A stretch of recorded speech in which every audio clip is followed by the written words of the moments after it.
Hi there, and welcome back to the Hub of Junior Golf Podcast. I'm Ryan Burr, joined as always by the founder of the Junior Golf Hub, Roger Nick. Roger, school back in session for everyone. Actually, college events happening throughout the country, and a lot of these colleges, certainly this fall season with new players coming in, and not sure with the scholarships. It seems like a lot of the, certainly the SEC, some of the big conferences with the grandfathering in has at least, the burden of having to cut players and all those kind of things that we had a long discussion about.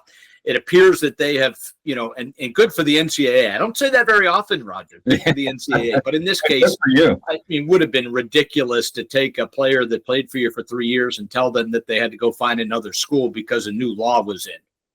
Yeah, I think that was the pain that everybody was anticipating, and which obviously made a lot of, I don't want to say issues or problems, but it did create a ripple effect with, the recruiting class coming in. And obviously 26 is going to have a little bit of a wrinkle coming in. But it was the right thing to do. It was the right thing to do, not to put these coaches under that kind of pressure to make that kind of decision and change these young people's lives. So good call for the NCAA. Yes, and we welcome in our guest today, the head coach of the women's team at Oklahoma University, Coach Veronique Drouin-Luttrell. And Coach Vero, obviously you have had a great deal of success. Why don't you share with everyone the secret sauce? How have you been so darn good out there? I don't know. I think it's a combination of the people we have on our team, and I also think we have phenomenal facilities here, and we take golf very seriously in the central part of the country. Well, Coach, I know just recently we had a part of our team down there, and you guys did a full PDI assessment with the team.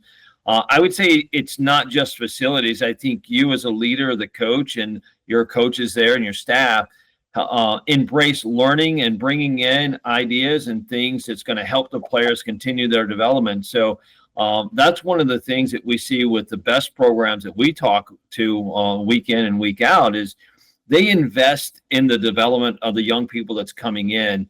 Obviously, you can't keep having great success without doing that. So kudos for you guys, not just building great facilities, but you have good people there like yourself and the other leaders on the team continuing to grow and bring things in to help the players get better.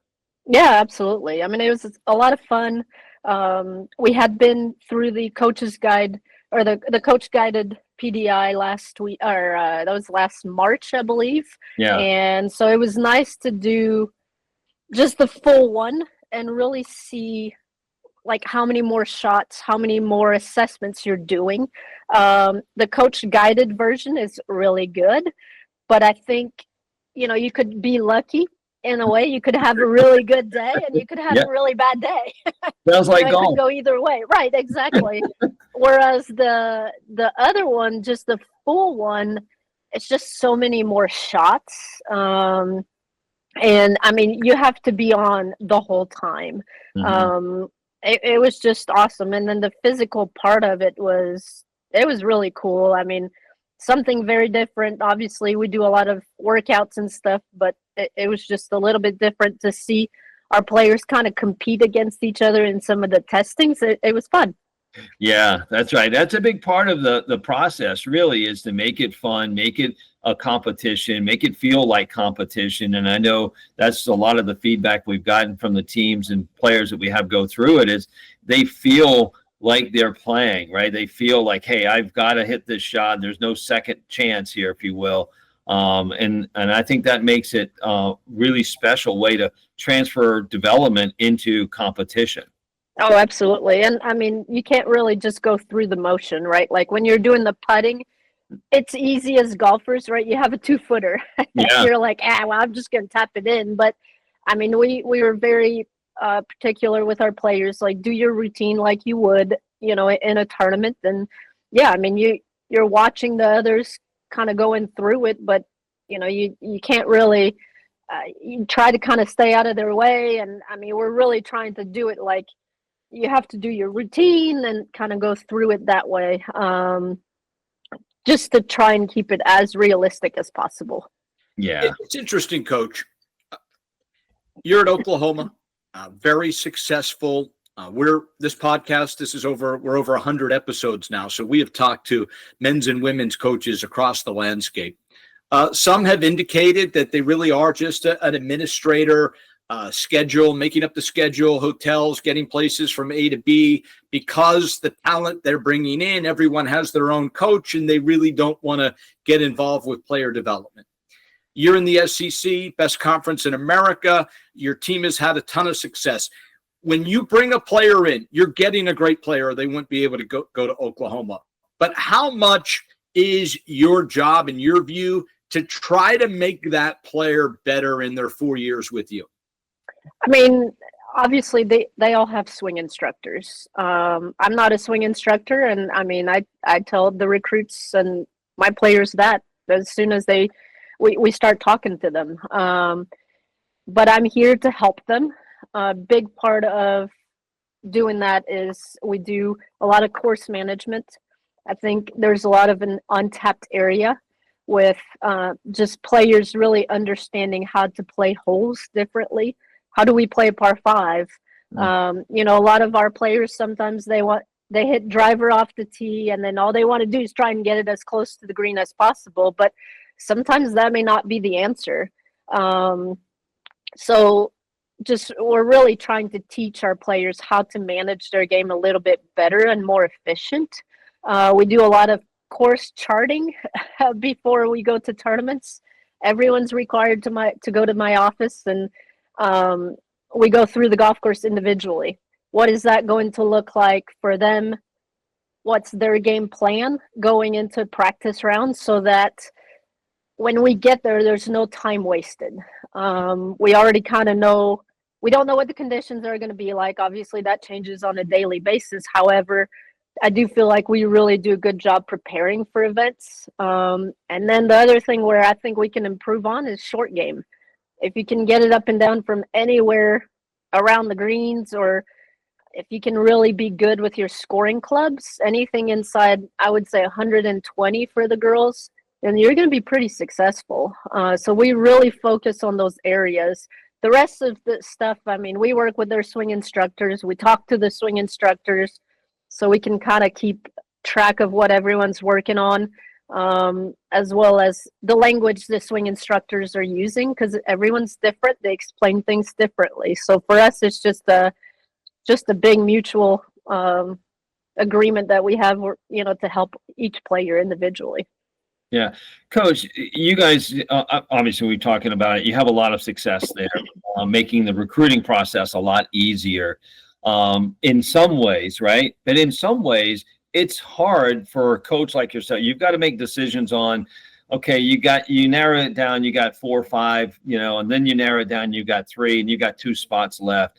Not to give away the secrets, but how do you make that choice or that decision between 2 really, really good players, or maybe 4 really good players, but you can only pick 2 of them? What are some of the areas that you look at that you can kind of go, okay, I see the potential here for this player, or this player is just, I need immediate, 68s? Good question. I mean, it's hard because we're obviously recruiting like 2 years ahead in a way. So you're the way we look at it, you're looking at trends. How are players continuing to improve? Where are they? There are sometimes players that are late bloomers. Especially now with the roster caps, it's kind of changed a little bit of how we do things, because you don't necessarily know. You can't, before, I guess in the past, it would be easy for us to take somebody that we could maybe work with and develop. Now I feel like it's a little bit harder to do that, unfortunately, just because of the way the rules are. But to answer the questions, I mean, we're looking at trends. Just where are people going, where we're kind of forecasting them to be going and continuing to develop, and where I see myself as a person, as a coach, to help those players. Can I help the players, and then develop a relationship. That's a big part of it. Mm-hmm. You want to bring players here that are going to fit with kind of the core that we already have and fit within our foundation that we put together. And so sometimes early on in the recruiting process, you'll see like, hey, this person's really going to fit in, but then you see the other way as well. Like it might be a little bit tough. Those are not fun conversations, but at the end of the day, I'm all about honesty, and I want to do what's right for both parties, not just for us, but also for those players. Mm-hmm. Let's stay with the recruiting game here. I'm actually certainly I understand the value of PDI as a coach, as a player, for developing as a player. I do see it personally in a completely different light than maybe some.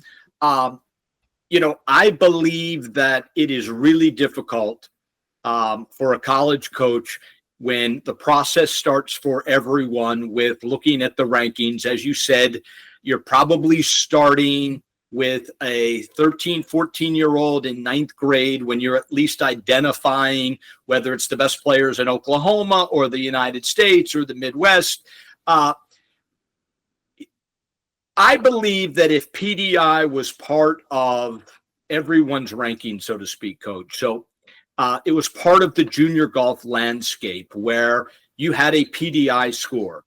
That obviously, we believe, shows possibly the greater ability for growth down the road, which is the goal of every coach, right? As that player peaked out, if they practice so much that, boy, that 69 is about, I can't see them getting a whole lot better than that, because they don't hit it very far, but they have a great short game and they've about maxed out. Or certainly PDI says, wow, there's a lot left in the tank here. The scoring average might not be 69, it might be 70 and a half. There's a lot for both of them. It helps the recruiting process if there was a national, international PDI score basis that coaches could see next to that scoring average of that 14, 13-year-old that they are identifying for the first time, because that's how far out in front you guys get with this. Could you see that helping the process and maybe making it easier to identify ultimately who has the highest ceiling? I mean, I think it would be something that could be very interesting, especially like on the physical side of things. On the golf side, I mean, PDI has great stuff in the testings. The baselines are really good, but we watch the players a lot on the golf side of things. I think where it could be pretty beneficial is kind of knowing where the players are physically, because that's really something we don't necessarily have access to. But I mean, I don't know. It could be very, very cool to see those numbers. I mean, again, an untapped area. I think that they could really dig into and see if that's even a possibility. I mean, it'd be neat to have for sure. Yeah, it's a great topic to talk about, even though it involves us. I like it outside of just us, right? I like the idea of thinking about human performance and what happens in all sports and all things, right? When it comes to how we evaluate talent. And, the NFL has evaluated or come up with the NFL Combine, which now has gotten so, it's an event itself, right? It's a televised event itself, so much so that they're looking at, these great athletes who play a sport, particular positions. And to your point, they look at the physical and the mental aspect of this as the guiding principles to whether I'm going to recruit or sign or, pay lots of money to. But yet in almost no other sport, especially golf, are we even doing that. We're giving scholarship away to go, I think they're going to work out, but yet no other sport or NFL in particular will go, I'm not paying you unless I think really, really in detail, physically, mentally, and skill-wise that you will work out. I just think that's very interesting, and we see it now in hockey. We're seeing it now more in baseball. We're seeing it now in so many other aspects. But it's very interesting, and I bring this up because we just had an assessment with a coder, a computer coder, where I didn't even realize that our team would go, okay, I need you to do an assessment on how well you can code, and then we'll see if the job fits, right? So it's very interesting, and apparently this is a famous thing that Google and Microsoft do. It's like they bring them in and they do these coding assessments, and it's not just coding type code, but it's other things that go along with it. How do you handle stress under conditions and so forth? So anyway, long story. I appreciate you guys doing the full assessment and giving us feedback on that. But we do feel like hopefully in the future it'll help your job get easier to find and identify that talent out there 2, 3, 4 years down the road, if you will, or that you go, okay, I see what they're doing. I see the progress physically. I see the progress mentally. I see the golf scores coming along. I'll keep watching, right? No doubt. And I think, this is the cool part with the app as well, right? Like you can track the drills that you do and the games, and that you can kind of see, how are you doing? And if you're getting worse, then what is it? But if you're getting better, then that's awesome. Let's continue doing what we're doing. But no, I think it would be a very neat thing. And you're right about the NFL. I mean, they have it down to, it's a big deal. The combine is a big deal. And so why not make it a big deal on our side? Absolutely. What's interesting is certainly the NFL, you're talking about $1 billion, if not $1 trillion business. But let's take high school softball as a non-revenue sport. A high school softball pitcher, Coach and Roger, that is 15-0 as a pitcher with an ERA of 0.0, may not be recruited by one school in America if the physical doesn't match the ranking, so to speak. Where how fast are they throwing? And they may, if they're throwing not fast enough, it doesn't matter what their ERA is or what the record is. They're not going to a Division I school. Golf does seem to be lacking some of these other sports in using the metric. Now, maybe, Coach, when you go watch a player, you are watching for, and I'm asking, are you looking for club head speed? Are you looking for how long the limbs are? Are there physical traits when you are seeing a player up close that you actually are paying attention to? Oh, no doubt. I mean, club head speed, is a big one, obviously, and but you can tell, like, you can really see if the person's an athlete or just kind of a golfer, I guess, in a way. Nowadays, we do put a lot of emphasis on, the athlete part of the golfer, because you have to be an athlete to play golf. Even though at times people say no, but I still believe that you have to be in pretty good shape to do it at a high level. I mean, if you look at the best players in the world, I mean, they are working out and they are doing everything possible to ensure that their club head speed goes what they need to be based on their body. And so, you can see when you're watching, you can tell, like, this person's got it going. And you can also see, like, when people send us their info, you can see who their team that they're working with, right? Is it, do they have a strength program? Do they have somebody they work with on the mental side? Their whole team makes a difference. Not the golf instructor makes a huge difference as well, but what else do they have to be well-rounded? Because once you come to college, things are different. You're playing an individual sport, and it then becomes very team-oriented, plus the individual part of it. But at the same time, we have a team of people here, and, we want everyone to be successful, and we'll help everyone to be successful. So if somebody comes in, they haven't really had a whole lot of access to some other people, then sometimes they can make it a little bit tougher and very different than what they're used to. But at a high level, I feel like nowadays people are very well surrounded. Yeah. What that leads me to, one of the things that a lot of high school golfers or junior golfers, let's high school age golfers, are starting to understand maybe a little bit more. Maybe it's shifting a little bit going forward, but college golf is different than junior golf in many ways, right? The golf courses, the demands in school and so forth. The other demand there is some days in many tournaments, you're going to play, 54 holes in 2 days. You're going to play 18 and 36 or 36 and 18, depending on the timing and the setup. So going back to the idea of going, who's the better athlete who can last and give their most for that kind of stress level, because it's stressful. We say all the time, every full swing that you take uses 100% of your body, 80% of its capacity. So you think about the stress that is going through someone's body and their whole system. Over 54 holes in 2 days, the better athletes are probably going to show up better more often. So do you find when you're talking to your recruits that, hey, have you played 36 in a day? Have you played 54 in 2 days? Is that something that you ask, or you kind of look and find out, is it even possible for them to do that?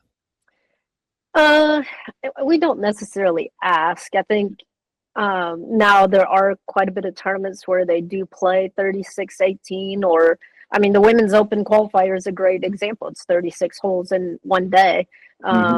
So most very high level players will play 36, and same thing, you make the cut at the US girls or at the women's AM, you play 36 hole match play. But you have to have the endurance to do it, because it is not only demanding physically, but it's demanding mentally as well. So, it's something in college, we play a lot of 36-18, and, you just kind of get used to it, I guess. But it's tough. There's no doubt about it. It is tough on your body. Last couple things from me, Coach. Obviously, the move to the SEC might be affecting your football team more with the schedule. The next 8 games on the Sooners schedule, every team is ranked. Certainly, football and basketball, it has affected the expansion to the Power 4. Golf, not so much, because obviously your schedule is not conference-based. But the move to the SEC, certainly we have seen these institutions invest in golf. It's really a who's who of what their on-campus facility looks like. Some incredible facilities. The recruiting game, has it changed for you at all? Are you more international, national than maybe before the move to the SEC, or is the Midwest still the bread and butter that you try to focus on? The move to the SEC kind of it opened up an area that before we couldn't really recruit. The Southeast, really, the Florida kids, Georgia. It opened a spot where those players always wanted to stay and play in the SEC, and that's all they've known. And so for us, it really opened up that area for recruiting. And so it's been really good to kind of just be another person in the mix for some of the good players out there. But same thing. Otherwise, we're kind of going business as usual for that. Just looking for the national championship. That's it. That's right. Well, we look forward to seeing you soon at Prairie Dunes. So, we look forward to being involved there. So, very exciting tournament coming up. And thanks for going through the coach guided, the full assessment and giving your feedback. So, thanks so much. Yeah, absolutely. It was a lot of fun, and we're gonna schedule it again in the spring to see where everyone's kind of at. Obviously, this was the first time doing it, so we got a little bit more of a baseline. Yeah. But we're excited to see where it takes us, and our players were excited to do it, and also to understand what all of it meant, because they're going through it not really knowing, like, why are we doing this? And so, why are we doing this shot twice but not that one, or whatever. So just really for them to understand that part has been really good, and I think it's going to be awesome. And obviously the partnership moving forward at Prairie Dunes is very exciting. Such an iconic venue, and we're excited to start hosting there, and we'll see you guys next month. Got it. Sounds good.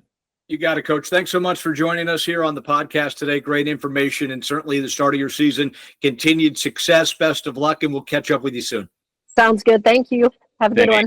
All right. See you. Certainly, Roger. A lot to look forward to for OU. Clearly, Coach has got that ship moving in the right direction. Leadership, as we know, especially in college athletics, is everything. And just the fact that, already scheduling in the spring to have her players improved in the areas that we've identified with PDI. Not every coach is doing that. It might be an indication of why they're not having the success that Oklahoma is. Yeah, I mean, they are a program of really talented players, right? And we've been to a lot of those programs. The intensity in which they actually brought to the assessment was like no other, right? So we were very impressed with the idea, not the idea, but just all of the players coming up and showing up and saying, I want to see how good I am. And that's an indication of what kind of leadership they have there, what Oklahoma, University of Oklahoma means to them when it comes to their success.